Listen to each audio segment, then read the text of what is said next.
পেট শান্তি তো দুনিয়া শান্তি। সকালবেলা পেট ভরে তৃপ্তি সহকারে ভাত খেতে পারলে মনে হয় সারা দিনটা মনে হয় আমার ভালোই কাটে। তো আমার মতো ভাত পাগল আর ভর্তা পাগল কারা কারা আছেন আমি জানি না, তবে মনে হয় সকালবেলা ভর্তা দিয়ে ভাত খেতে পারলে আমার পেটও ভরে তৃপ্তিও হয় এবং মন ভরে আমি শান্তি করে ভাত খেতে পারি। তো আজকে বেগুনের ভর্তা করব, এতটা মজার একটা ভর্তা, আপনারা এভাবে বানিয়ে খেয়ে দেখবেন, অসম্ভব মজা। তো এখানে কয়েকটা বেগুন আমি এরকম ছোট টুকরো করে কেটে খুব ভালো করে ধুয়ে নিয়েছি। এরপর অল্প করে লবণ আর হলুদ দিয়ে আমি মাখিয়ে নিচ্ছি। এরপর বেগুনগুলো ভেজে নেব। তো একটা কড়াইয়ের মধ্যে দিয়ে নিলাম কিছুটা সয়াবিন তেল। তেলটা একটু চারপাশ নেড়ে চেড়ে এখন মশলা দিয়ে মাখানো বেগুনটা দিয়ে নিলাম। দিয়ে আমি এখানে কিছুক্ষণ ভেজে নেব।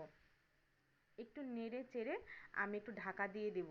আর অল্প আঁচে বেগুনগুলো কিন্তু সেদ্ধ করতে হবে। বেগুনগুলো সেদ্ধ হয়ে যাবে আর একটু ভাজাও হয়ে যাবে। আর এই ভর্তা দিয়ে ভাত খেতে কী যে মজা লাগে, আপনারা এইভাবে একদিন বানিয়ে খেয়ে দেখবেন, অসম্ভব মজা।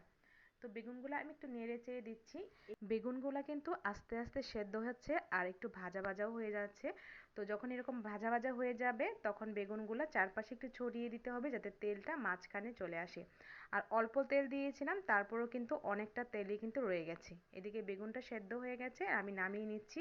আর ওই তেলের মধ্যে আমি কয়েকটা শুকনো মরিচ ভেজে নিচ্ছি, কারণ বেগুন ভর্তার মধ্যে শুকনো মরিচ দিলে কিন্তু অনেক বেশি মজা লাগে।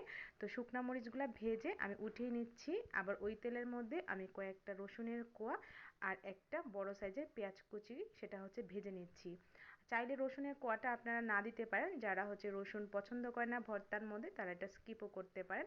পেঁয়াজ এবং রসুন ভেজে আমি উঠিয়ে নিচ্ছি। এরপর শুকনো মরিচগুলো পরিমাণ মতো লবণ দিয়ে আমি কষলিয়ে নিব। আর বেগুন সেদ্ধ করার সময় আমি কিন্তু অল্প পরিমাণে লবণ দিয়ে নিয়েছিলাম, যার কারণে এখন কিন্তু আবারও অল্প করে লবণ দিয়ে নিয়েছি।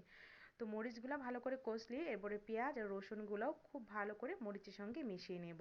এরপর এখানে দুইটা বড় সাইজের পেঁয়াজ কুচি করে দিয়ে নিলাম, কারণ ভর্তার মধ্যে কাঁচা পেঁয়াজ দিলে খেতে কিন্তু অনেক বেশি মজা লাগে।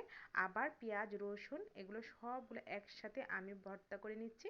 তারপর দিয়ে দিলাম বেশি করে সরিষার তেল। সরিষার তেল দিয়ে আবারও খুব ভালো করে মাখিয়ে এরপরে আমি সেদ্ধ করে রাখা বেগুনগুলো দিয়ে খুব ভালো করে কষলিয়ে পেঁয়াজ মরিচের সঙ্গে মাখিয়ে নিলেই কিন্তু এই বেগুন ভর্তাটা একদম রেডি হয়ে যাবে। আর এই বেগুন ভর্তাটা গরম গরম ভাতের সাথে খেতে কিন্তু অনেক বেশি মজা লাগে। তো এইভাবে আপনারা একদিন ট্রাই করে দেখবেন, আপনাদের কাছে কিন্তু এই বেগুন ভর্তাটা অনেক বেশি মজা লাগবে।